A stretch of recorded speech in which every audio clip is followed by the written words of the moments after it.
Thank you for joining us, everyone. We have Wendy Longwood and Karen Altfest in discussion today. Wendy, Karen, please take it away. Sure. Hello, everybody. So good to almost see you. I'm so glad you're all here. I wanted to start today by telling you why I usually have our Women's Salon in March, because it's Women's History Month. And, you know, as somebody who went to graduate school in history, I find that very, very important. And, you know, if you look to see when that was founded, how it came about, you'll find a lot about this protest in 1857 that happened when a lot of women who worked in factories found conditions unacceptable and protested. And so it became a thing, but not a regular thing until really the 1990s. And what I really want to tell you even more about, because you can find that out on your own, is the National Women's History Museum, which I think is a great thing, and to include women in the history of the country, because they were very active in the country, and to talk about women who have accomplished a lot. And so the National Women's History Museum, I don't know if you've heard of it or not, they have a shop, they have exhibits, they have exhibitions and publications and programs, and they have an administrative office in Virginia. And do you know what they don't have? They don't have the physical building they've been wanting on the Mall in Washington. But it seems like they're going to be getting it. It was recently added to something passed by Congress very recently.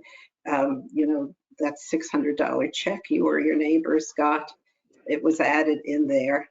But even so, and it will be a Smithsonian museum when it happens, it'll take 2 years to find the right spot for it. And then it'll take years beyond that to actually build the building. So it'll be a long time before we could go visit them on the Mall. But they've been patient. Probably they've been trying this for decades, and it seems to be going in the right direction now. They're raising money for it, and they've got good ideas about it. And it's something you could look at online and find out a lot about, and even see some of their exhibits, which are really dynamite, about women maybe you are familiar with, maybe some you haven't heard of. And I think you'll find it very interesting. So that's why we do March every year, and for a very long time. So now you know what I know. So I'd like to introduce you to Wendy, who's going to be our prime speaker today. And she's a woman who originally was from upstate New York, moved to Texas, which was a brave thing to do, I'm sure. And there's a good story behind that. And somewhere along the way went to Northwestern University for her MBA. And it's interesting to note, Wendy, that you longed to come back east. You had a passion for doing not-for-profit work, and you had a passion for supporting women's efforts. So to me, that's the triumvirate. That's a win-win-win situation, and it's all good.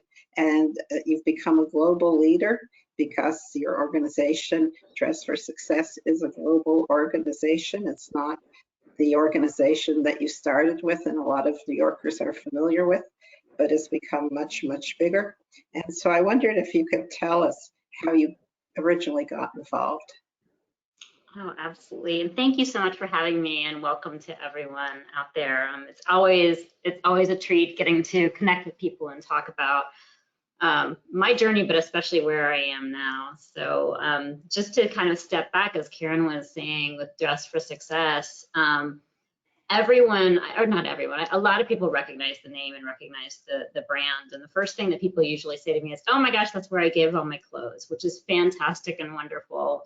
It is also just such a small piece of the story of Dress for Success. And that has shown itself to be the case this past year in really profound ways that I'm sure we'll kind of get into a little bit later in our conversation.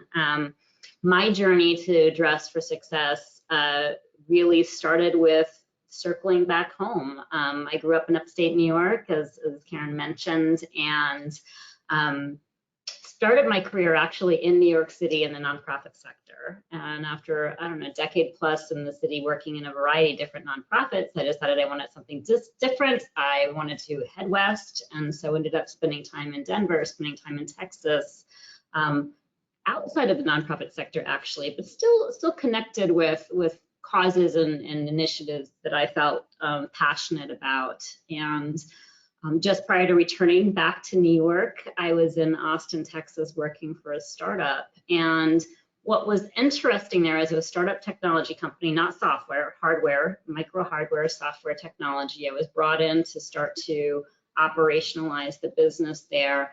And I was the first woman hired. And I was typically the only woman in a room when we had meetings with other companies, with our customers, with other engineers, with our vendors, with our suppliers, with pretty much everyone. And I think that was something that took a passion and a belief in women's equality and gender issues to a different level, because every day I was sort of frustrated by not seeing, other women sitting around the table on these conversations. We were a firm that tried to hire, and we were going through the hiring phase, and we were looking for mechanical engineers and electrical engineers, and there are a lot of women in other areas of the engineering space, but we were having a hard time trying to diversify our hiring in that way. So that kind of planted this bug that really intensified my interest in women's work. Unfortunately, as happens with many startups, not all startups start up as strongly as you want. We had been preparing to move into manufacturing in large scale. We were working with the oil and gas industry. Right at that time, the oil and gas industry tanked, and so our contracts went away. And my role there, which was to expand and blow out a manufacturing kind of operational piece, went away with those contracts. So I needed to figure out what I wanted to do next. I missed the East Coast. The East Coast is home. I like trees, I like green, I love the city. And so I was looking to return back to New York. My last role was also a COO position. I love that function. I love being a COO of a small shop or a growing or changing organization, because you've got so many different things that you kind of get your hands into, and there's strategy behind it and all the different elements of that job. And so I was looking for a COO role. And then there was this recently reignited fire and passion around women's issues. And so I was looking for those three things, and I literally just happened to come across, I know this never happens anymore, but I happened to come across a job announcement for the position for COO for Dress for Success Worldwide. And it was just like a perfect fit. It was exactly the right thing that I was looking for. And that was the end of 2016, and I came on board at Dress for Success the very beginning, the 2nd of January 2017, and I've been there for the past 4 years. So that's my journey there. It was literally a big circle to come back home to the nonprofit space in New York City, but focusing on women's issues. Wendy, what made you think of nonprofit issues? Was it something in your family, somebody you had seen involved in that world? I think it's a little, retrospectively looking back at it, I think it had a lot to do with my family and my upbringing. I grew up in upstate New York, in Schenectady, actually, the big GE town. So when I was a kid, everybody's parents worked for GE, and my parents were really strange. I remember distinctly sitting in elementary school, and you would go around at the beginning of the school year and say what your parents did or where they worked. And it was GE, and then when they get to mine, and I was kind of like, social worker and professor. So I was already kind of in a different space, and I think that really influenced me a lot. Both my mom's work as a social worker, and my dad has been for his entire life really, really involved in civil rights movements, and so that's obviously just a massive influence on me. And I think I was telling you this, Karen, when we spoke last week. My undergraduate degree is in philosophy. So it wasn't like I came out of college with like a game plan for becoming a philosopher, because there just aren't that many jobs, in case you're wondering about philosophy as a job. And I was struggling. I knew I wanted to be in New York. I was looking for jobs in New York. I was doing a lot of interviewing for like entry-level or paralegal jobs and kind of entry-level big corporate space jobs, and and it just wasn't clicking with me, and I was trying to figure out what I wanted to do. And I actually walked into a bookstore, and I was on the verge of just, calling it a day and going back, leaving the New York area, trying to figure out a plan B. I walked into a bookstore and I picked up this book, and it was a book about alternate routes for employment. And it had a whole range of things. Some were international and some were national. And there was one chapter on one organization in New York City that was kind of like a Peace Corps in the city that engaged at-risk youth to deliver community services in New York City while earning their GEDs, while getting employment experience, in employment. And that just really struck this chord with me. And I'm sitting here reading a book that's several years old from a used bookstore. I don't even know if this place still exists, but I called the number in the book.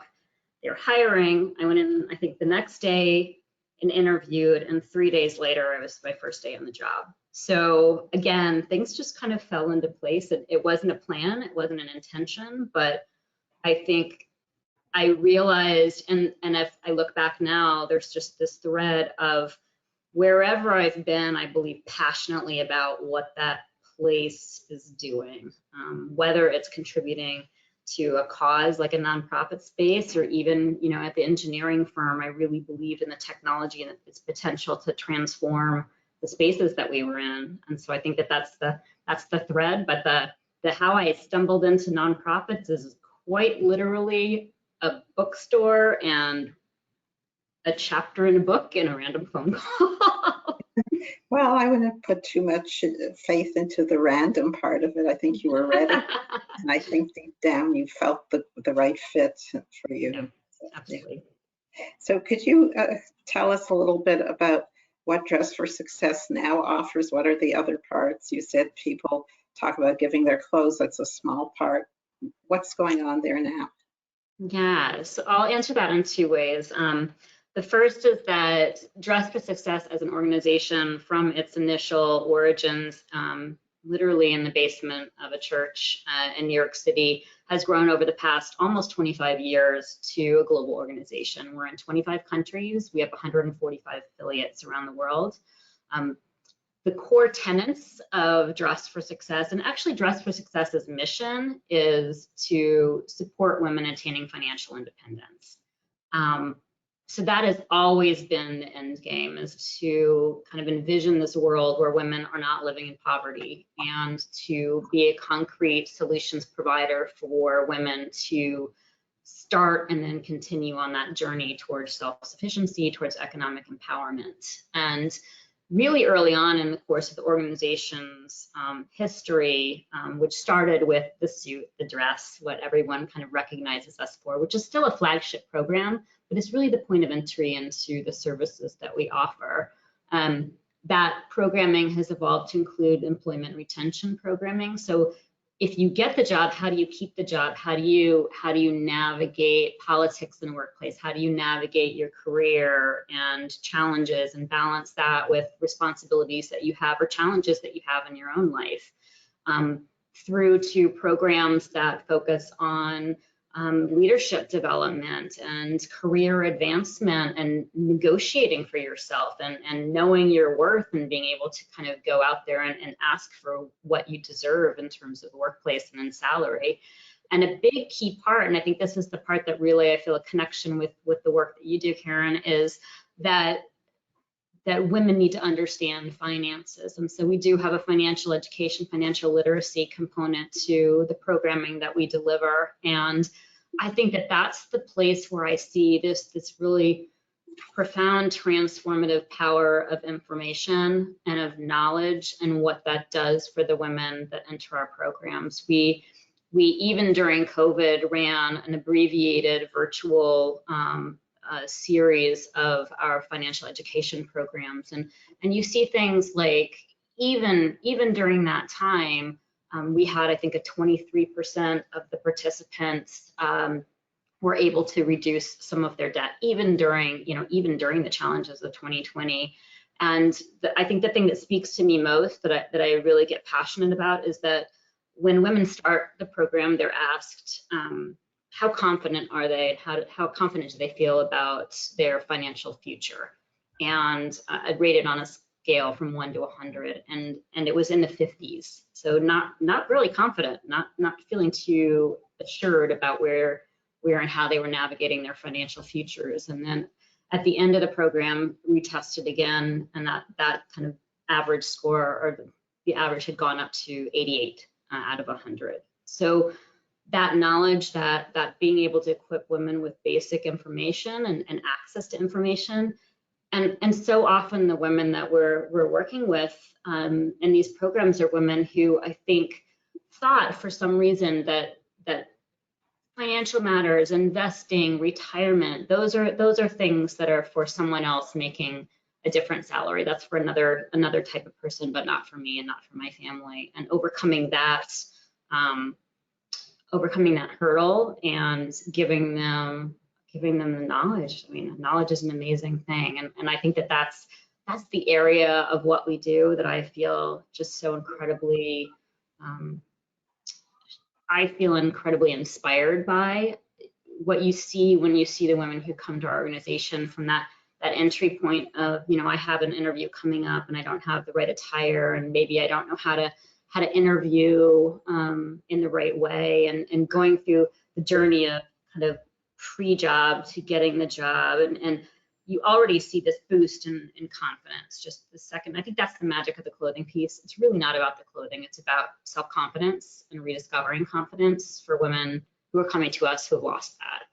And then when you've watched the journey unfold into advancing in careers, to making tangible gains in their financial position and financial movement, reduction of debt, savings accounts, like it's dealing with understanding credit scores and changing credit scores and what that can do in terms of opening up opportunities down the line. It's really amazing, and it's really profound, and it's really transformative. Sounds fabulous. So do you have particular materials you've developed, or are you using somebody else's materials? Do you have people on your staff who teach these courses? Do you bring in people? How do you go about this? So Dress for Success, I think, is a really incredible model. The reason that we were able to expand as rapidly as we did and to have this amazing global footprint that we have is because we operate as a licensed model, meaning that a woman in a community, and it's usually a woman, it could be anybody, could be a man, could be anyone, but someone in a community has identified a need and what we do resonates, and they're able to apply, submit a business plan, and become a licensee of ours to open up a Dress for Success affiliate in that community. And then obviously there are sort of commonalities or tenets or bounds in terms of what it is that they do, but part of this creates incredible flexibility and local relevance, because the communities that we serve are so incredibly different that were we to try to centralize all of the programming in a really rigorous way, it wouldn't make sense, because what works and what the conversation is and the challenges in Kathmandu are very different from South Dakota, are very different from New York City. So we really needed to strike this balance between what are the core pillars and tenets of what we do, and what is locally, what's the local twist, what's the local focus that needs to happen. And all of this has been made possible, to get to your question, because we depend heavily on volunteer experts. What we do in our model is to partner with individuals, with companies that bring expertise to us and then deliver on that expertise. So we're almost like a matchmaker in that regard. And we have these longstanding, amazing partnerships with incredibly diverse industries that bring their expertise and their subject matter knowledge to bear for our women. And so, it could be a financial institution partnering with us to deliver financial education programming. It could be, we just had a really amazing workshop that we offered recently across our network to for women who were about to go on, kind of on personal branding, and it was from a fashion kind of retail space company, because that's what they do, is what they think about all the time. And so they were able to put that that extra special knowledge and then package it and then bring it to our women. So we don't try to own all of the content. We reach out to our women and we try to understand what they are struggling with and what they need, and then we find partners to work with us to deliver it and to kind of package it and bring it to these women. And we've seen that same model, which used to be a much more kind of localized bricks and mortar experience pre-COVID, that has been kind of translated into a digital space in the pandemic times. In the past year, we've had a really radical change and shift in how we're delivering programming, but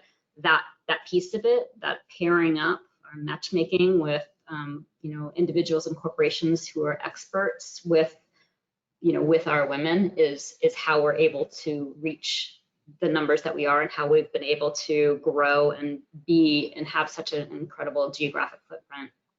Well, it sounds like you got out of the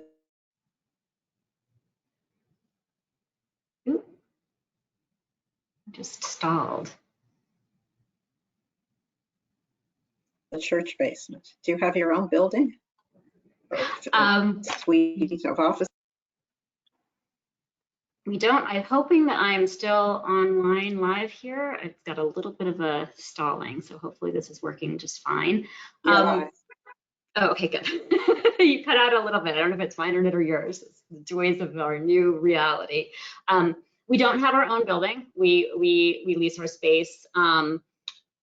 Each of our locations kind of has its own arrangements. Some of our locations are actually co-housed with other organizations or in portions of other organizations. Most of them at a certain point in time lease their own space, but very few. I think there might only be one affiliate that actually owns the space that it's in.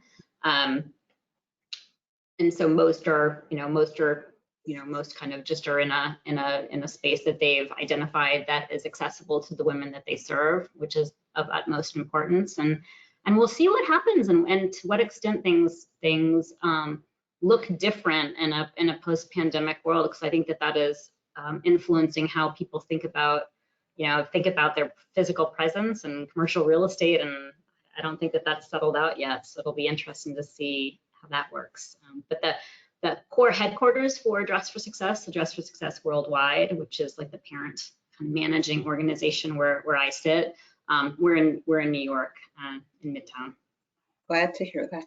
So it sounds like you give a lot to these women in confidence, in knowledge, in preparation. It sounds wonderful. What do you ask from them? Do you screen the women you're going to work with in some way? Do you ask for some documentation? How does that happen? So historically, the organization has been a partner with other partnering organizations. So the traditional model for Dress for Success is that women would be referred to us from another organization. So it could be a shelter, it could be another community service organization, it could be a government agency, it could be any number of social service organizations or government entities that we're looking to, or even sometimes in some of our locations it might be a local college, but some entity that has women who are preparing to re-enter the workforce and they're referred to us. And so that was our traditional model and is still the bulk of where many of our women come from over time. What we've begun to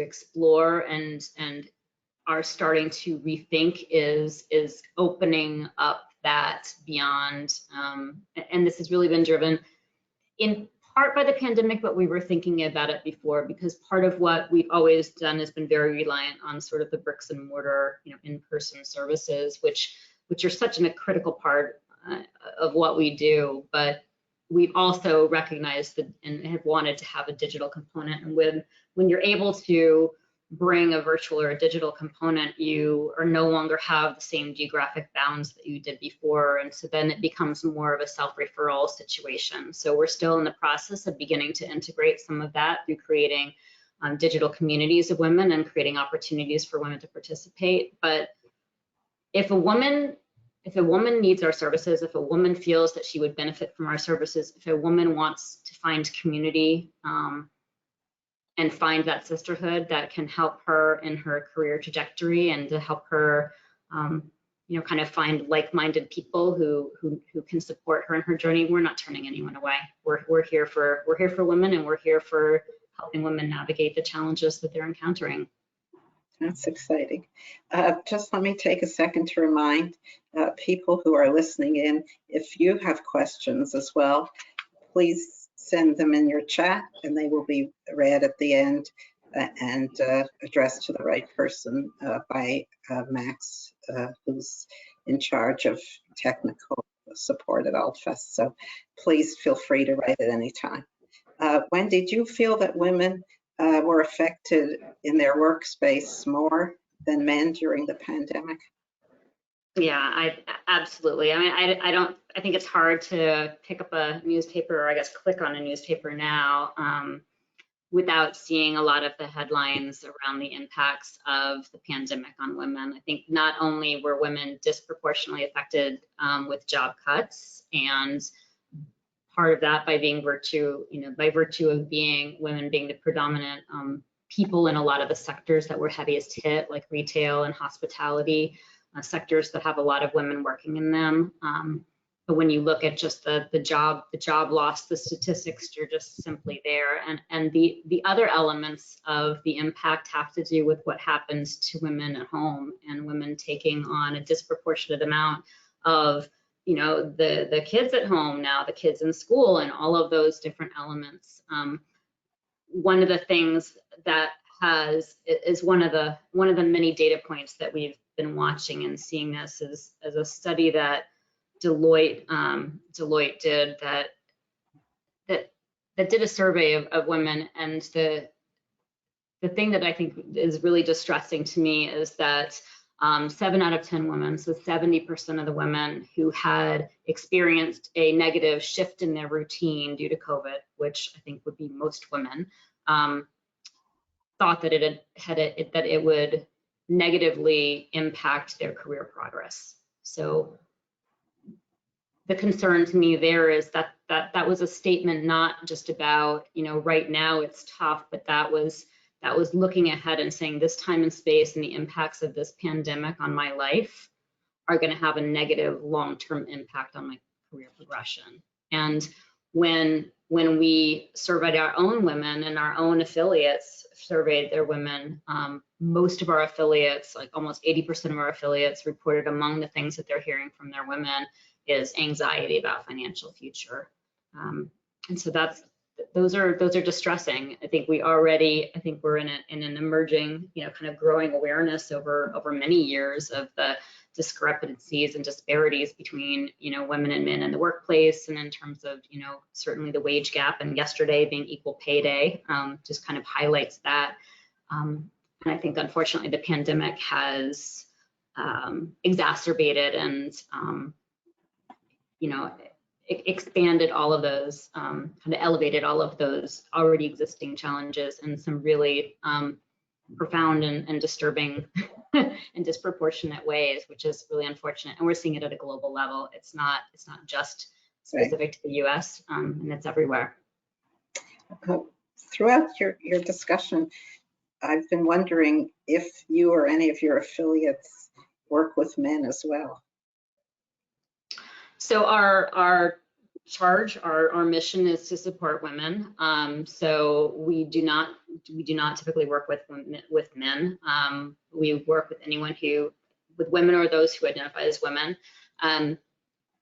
There, with a very small, that I'm probably not supposed to talk about, very small exception. There is one country in which we're located where to have a discrepancy in availability of service between based on gender is illegal, and so in that one country, men are served by our organization.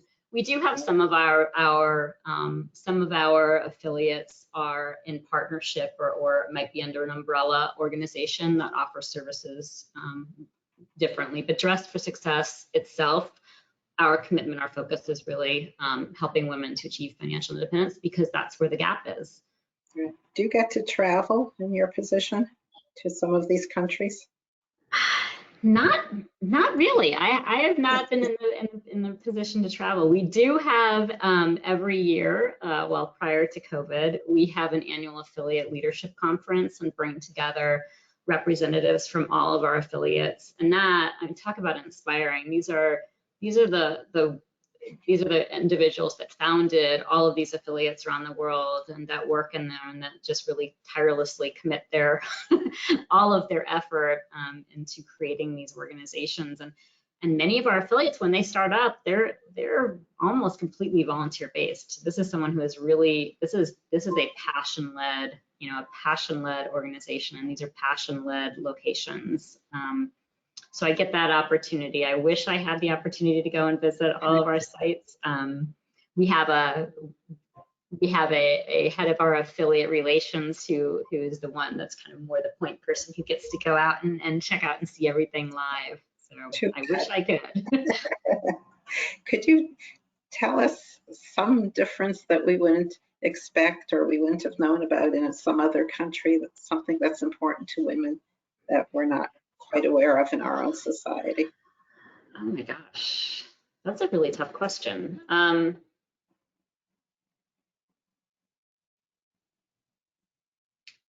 I don't know if I have a clear-cut answer. I know that we see things come up differently. So this kind of goes back to one of your questions around programming, and part of why it was so important that we create a framework, but not sort of dictate the content, if you will, for our programming, because we do find that there are really big differences in some of the things around, even job etiquette or applying and interviewing for jobs, and it's not a one size fits all. There has to be, and you have to be attuned to what's culturally appropriate. And so we have seen differences. I think one of the interesting differences that we see, just purely as an organization, having less to do with the women that we serve, is fundraising looks really different across the world. And there are many countries where philanthropy is just not even part of the fabric of the society. So those organizations, those affiliates, have to figure out completely different models for financing the work that we do in ways that are really not traditional here for a nonprofit organization. Could you say something about whatever number you want, like the top 3 questions that are asked of you, by these women that you're serving, something they want help with, or, can you point out something that's recurring? Yeah, and I think that they've shifted. I'm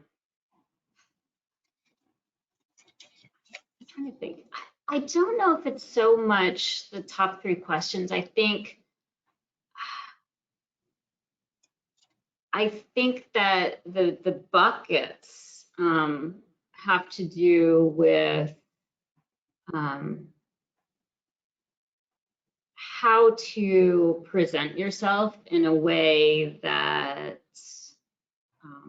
well, certainly gets you the job, right? So I think it has to do with how to best package yourself. So part of that is the physical, part of that's the student piece of what we do, and part of that is the coaching that we do. A lot of coaching around mock interview, and a lot of mock interview preparation and that kind of work with women. And I think that that's where people don't realize, I mean, none of us realize the habits that we have. None of us realize whether we're able to really kind of do an elevator pitch. Oh, there's one. What's an elevator pitch? So knowing how to talk about yourself in a really short explanation and be able to kind of hone in on the who you are, and addressing some of those interview questions that everyone asks, like, tell me about yourself. You need to have that ready. It's not like, I was born in 19. So I think some of those, that's certainly one of them that I hear a lot. How about ending with what questions do you have for our firm? That seems to be something some people haven't thought of, and they're like, what? I don't have questions for your firm. Yeah. And you say, well, you don't know anything about us. You're not really that interested. Maybe we'll end it here. I mean, you don't say that out loud, but yeah. Yeah. I think that's such a preparation. I think it's around, I think that that part of what some of the women that we work with learn is that you have to be prepared. You can't just make assumptions that people make, you know, you have to kind of tell people what they need to be told, right? You can't just assume that things speak for themselves or that something's coming across. You have to make that effort and understand that it's especially in the job interview setting, I think that it's a two-way conversation. You're looking for fit as much as them, and that's important as well. So it behooves you to do your research, to understand the culture, to ask smart questions so that you're positioning, you know, you're making an impression from the second you walk in all the way through till you leave, and that impression sticks, you know, even when you're hired. You're how you show up, you know, is you know, how you're going to be perceived all the way through your career. Sometimes that follows with you. If you're in an organization for a long time, you know, you don't want something, you know, you don't want a bad perception from 10 years ago, like keeping you from that, you know, from that promotion 10 years down the line because somebody had this one, you know, chance encounter with you. So I think so much of what we do is try to really equip people with these, you know, with these skills to be present and to really to be cognizant of that. It sounds like a lot of your women have either been out of the job market for a very long time, or it may be a first job for them.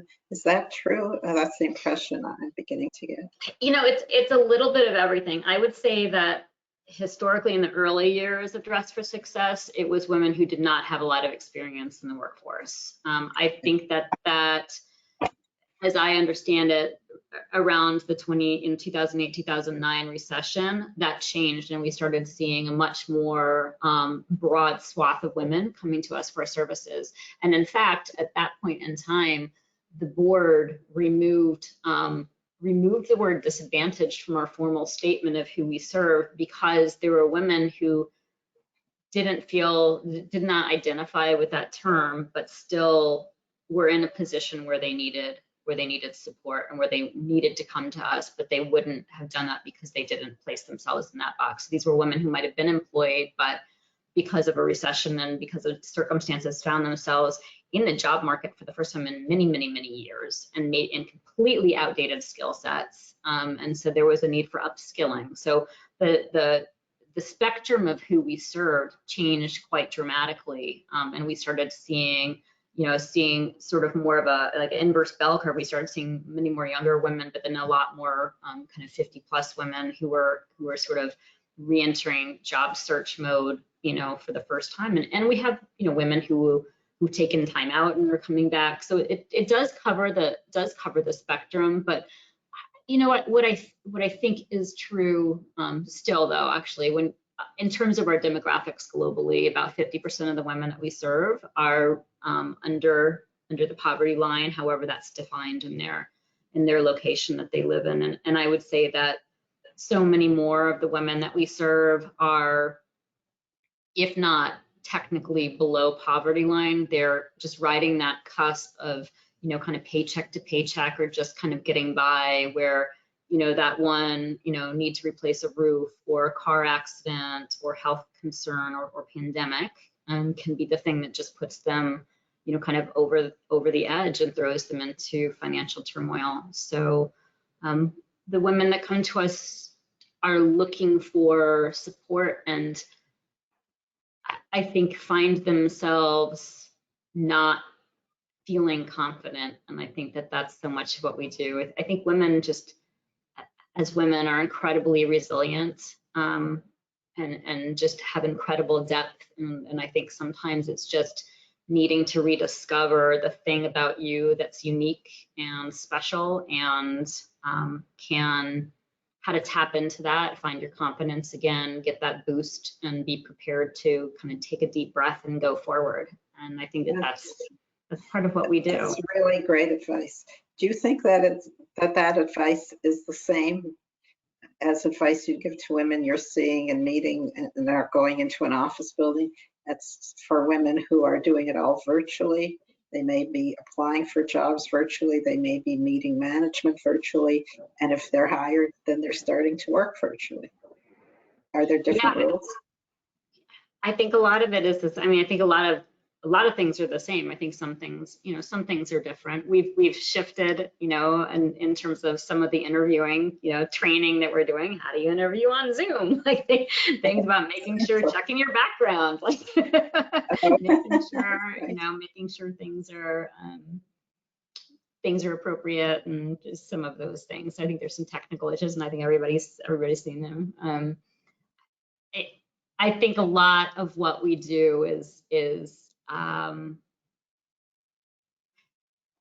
lot of what we do, and I think this became really clear to us during the pandemic. We really provide community.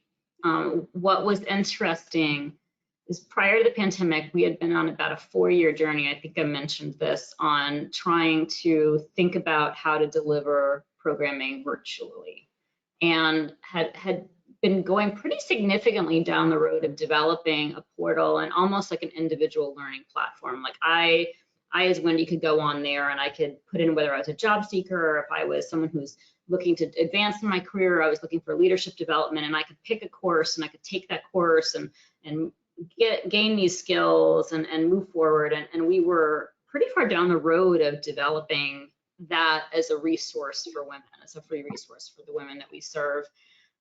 And when the pandemic happened and we had to shut down our physical locations and the bricks and mortar and the in-person workshops that we did, or around the world, we needed to change really quickly. And the first thing that we did was we just started bringing workshops to a virtual setting.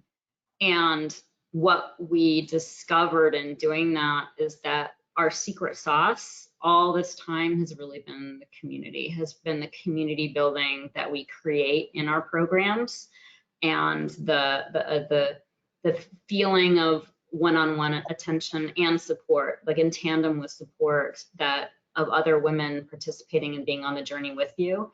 And that has completely transformed how we're thinking about where we go in the digital space, and has shifted what we think about now when we think about how we move to the next phase of who we are and how we deliver what we do as an organization.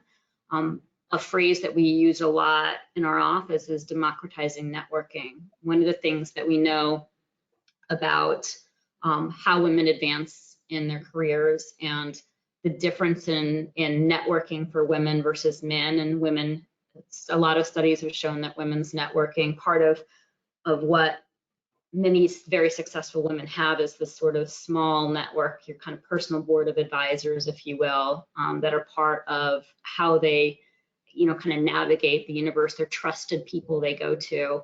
And unfortunately, a lot of kind of networking opportunities and a lot of women's affinities groups, they're not always accessible to all women at different, or they're more accessible, we'll say, to women who are probably already identified as high potential and already identified as leaders. So how do you make that opportunity more accessible to more, so that more women can tap into that and more women can have opportunities to have the support, have the network that will kind of enable them to tap into their greatness. And so we're doing a lot of thinking about how to bring that to life and how to create that. It exists now in so many different ways. There's so many examples of these organizations that are these women's networking organizations, but there's often a pretty huge financial hurdle to belong to them.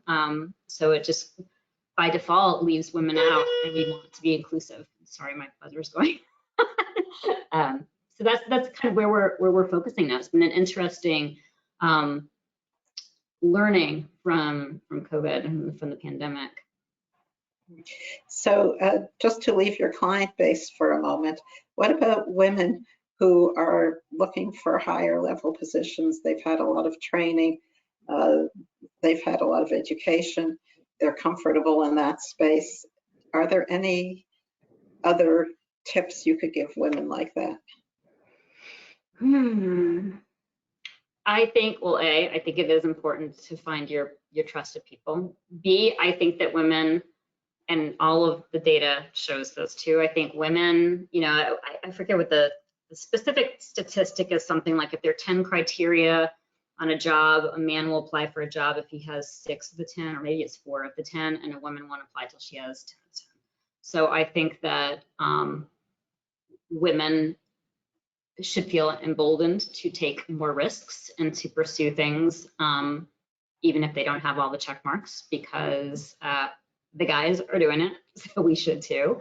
I think that one of the things that we're doing this month, as part of Women's History Month this year, we created a month-long celebration of women in power. So we launched an initiative, 31 Days of Women in Power, and we highlighted 31 corporate leaders, women that are in leadership roles and C-suite positions across industries, everything from defense to fashion to financial. I mean, literally kind of every possible, to yoga, every possible industry. And it is important for women to be advocates and supporters of others. We know that gender diverse companies outperform their counterparts, their competitors that are not gender diverse in terms of leadership. So I think that it behooves all of us and women who are leaders to advocate for and bring other women along into positions of leadership. So sponsorship, mentorship, all of those components are part of kind of reaching back behind you to help lift the next generation, the next level of women up, and also looking forward and going after those roles and leveraging those relationships to make the next move and to get to the next place and to be fearless. So do you think it's important to, in a sense, pay it forward, help other women just as you either were helped or wished you were helped? I do, and I will say that I think that is one of the really incredible things that we see in our organization. If a woman were to really embrace the full experience of Dress for Success, from coming to us, perhaps not even having a job or being underemployed, and then getting a job and working through all of our programming, at the sort of the culmination of the programming that we offer is an opportunity to participate in a leadership conference, a women's leadership conference, which is an opportunity that many of us in other settings have ready access to, but the women that we serve would never have had that opportunity to go to a elite kind of boutique hotel and have this really high-end experience with amazing speakers and to walk away just invigorated and inspired and empowered. And we've created that as an annual conference that we do, and our affiliates are able to send one representative from each of our affiliates to that conference annually. And part of coming to that conference is that these women create projects to lead back in their communities, and it can't be Dress for Success related. So we want them to figure out a passion that they can give back to their communities and to go back and implement that. And we see that, that's a formalized way of crafting a structure for us to do that. But the reality is that we see it every day in the women that we've served. One of the women this month, where we have a campaign going on, in addition to the 31 Days of Power, is kind of the build on of a campaign that we have called Your Hour for Power, which is really about paying it forward. And one of the clients that we highlight is a woman who came to us when she was actually incarcerated, and she was about to enter the transition process to re-enter society post-incarceration, and was looking for a job. And fast forward her story, and many years later, she's now the CEO of a nonprofit based in New York that works with thousands of formerly incarcerated individuals to help ensure that their time spent in incarceration translates into them exiting and becoming productive, contributing members of society. And so that's kind of one of the really profound examples of someone whose life was changed because someone saw her and invested in her and recognized her potential and didn't let her stop believing in herself, and having her take that through to now being that inspirer of others and giving back. And I think the other way in which we see the pay it forward concept is really, for each one of these women that we serve, there's a ripple effect, because when you change a woman's life, you're changing that trajectory for her family, for her community, and in so many, different profound ways. I think there's this ripple effect to what we do that reaches far beyond the 1.2 million women that we've served around the globe to date, but far, far more than that with the families that we've impacted and the individuals whose lives have been tangentially changed because the woman that we served was able to achieve something special and then inspire another person behind her. That's powerful. You make it sound as if it's a great time to be a woman entering the workforce.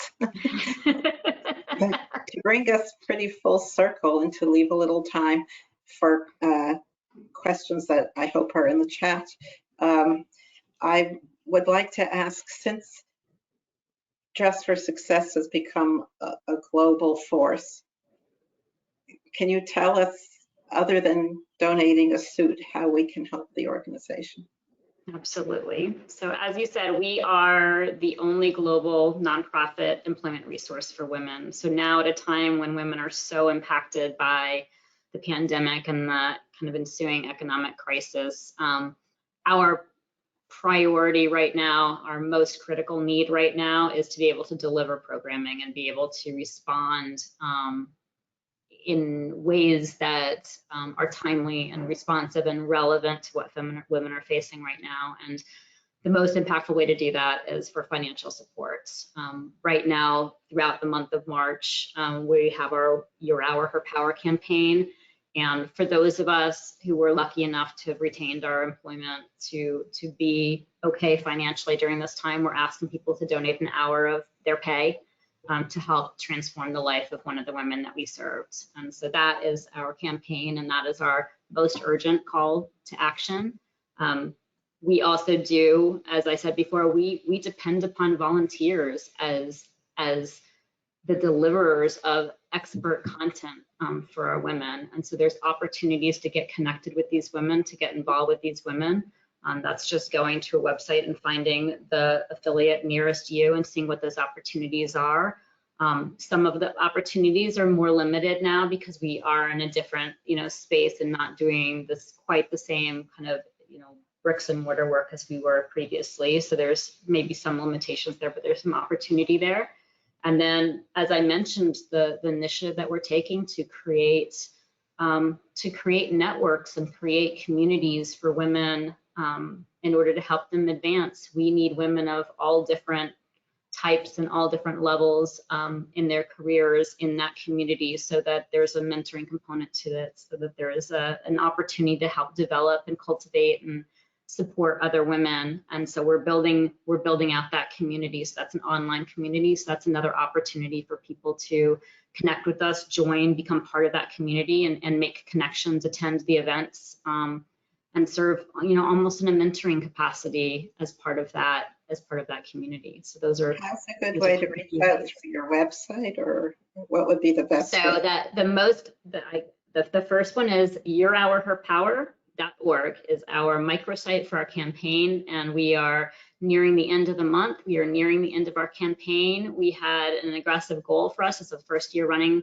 this campaign, and we are, as of this morning, I think we are 90% of the way there. So we have a few days left, and we still need those resources to hit our financial goal. So that's yourhourherpower.org. And then for volunteering opportunities, it's just our regular website at dressforsuccess.org. And you can kind of navigate through the site and find the location that's closest to you and get involved locally. And our online community is community.dressforsuccess.org, and you can register and sign up there. And that's literally still kind of in the infancy beta stages, and we're developing that, and that's another opportunity to get involved. So all of those, any and all of those ways are ways to support us. And right now, really, truly, I think that this, in the spirit of what we've seen at Dress for Success and paying it forward, I would just encourage everyone here on the call today in some way over the course of the rest of this month, which I know is really short, think about the one thing you can do, because you just never know the effect that you can have on another woman. Just that one act, that one donation, that 1 hour of pay, that one outreach can have effects that you just can't even imagine. That's so nice. Max, do you have questions to read to us? Hi, Karen. Hi, Wendy. Thank you so much for such an edifying discussion. We do have a couple questions that came into the chat, most of which you touched on already, but I'll ask them again just in case you want to elaborate on any specifics. The first was in regards to mentoring and mentorship for some of the women that you represent. How do you find mentors or mentor organizations to work with? So that's come about in a couple of different ways, and I would say the most let me separate into two different pieces. We have a lot of corporate partners that we work with. So in the context of a corporation that's working with us, what we find and what we've seen a lot of, and I'll talk just kind of now in our kind of pandemic state, because that's what's relevant to people interested right now. We partner with companies that will work with us to deliver a workshop, and often what we find and what we've started to do to kind of blend the kind of community one-on-one component with kind of just more general workshop is to have breakout rooms where there's opportunity for sort of immediate one-on-one follow-up with women. So that's not a long-term kind of sustained mentoring type of relationship, but that's sort of a one mechanism for creating some of that mentoring opportunity within more of a corporate volunteer structure. The other element is the community that we're building, so the community.dressforsuccess.org. Our goal in this, and as I said, it's in its earlier stages, but our goal here is to create a robust community with content, with conversations, with women who come in who can mentor the women who are our clients who are participating in the organization, and to be able to have more of an organic structure, an opportunity to meet and to mingle and to advise and to have discussions and conversations. And we're building that out. We're curating the content for that. We're starting to kind of invest in that, and that's been something that has evolved through what we learned from the through going through the pandemic, and what women really find valuable in terms of engaging with us. So those are the two things that we've kind of fostered in terms of mentorship. Great, thank you so much. And I'm sure touching back on both our next question, touching back on both individual and corporate levels, how does DFS handle its funding? So our funding, most of our funding, and I would say this is true also of our affiliates, which because of the structure that we have, they're actually separate entities, so they're legally and financially separate from Dress for Success Worldwide. But across the board, corporate support and corporate partnership is probably our strongest and has always been our wheelhouse. And it's been interesting. I would say it probably started off being strong partnerships in the spaces that were the original, kind of spaces of Dress for Success, so the fashion beauty kind of space that was our origins. And we've seen that really diversify in really profound ways. We have great partnerships in the financial space now, and really just in a cross section. I think we've seen over the past several years a really heightened interest by corporations in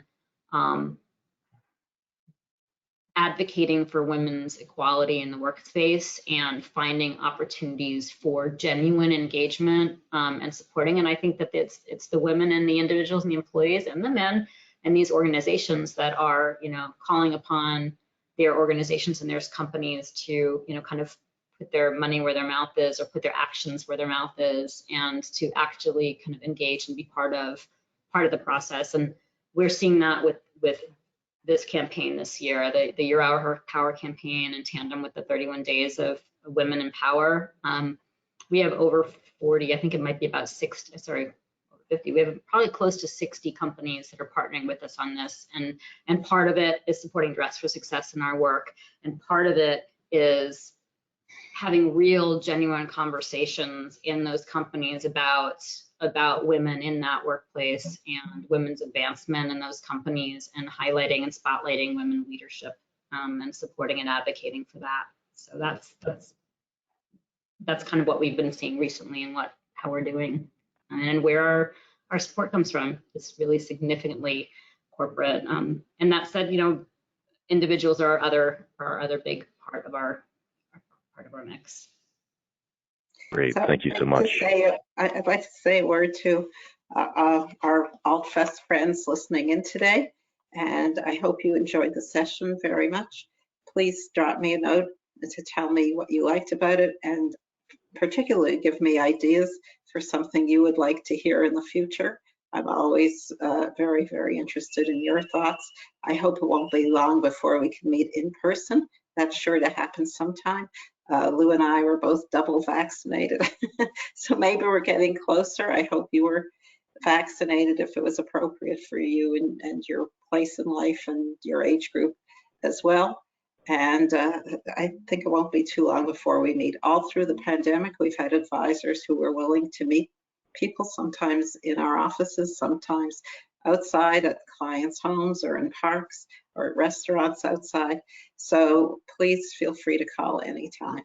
And Wendy, to you, I want to say this was wonderful. I'm so glad you accepted our invitation to be a very important part of this conversation. I know I learned a lot and had a very nice hour. Oh, thank you so much. Thank you for having me. It's always a pleasure to talk about Dress for Success, and it was a delight meeting you, and very happy to be here. So thank you so much for having me. No, you're very welcome, and thank you again. Goodbye, everybody. Take care. Thank you.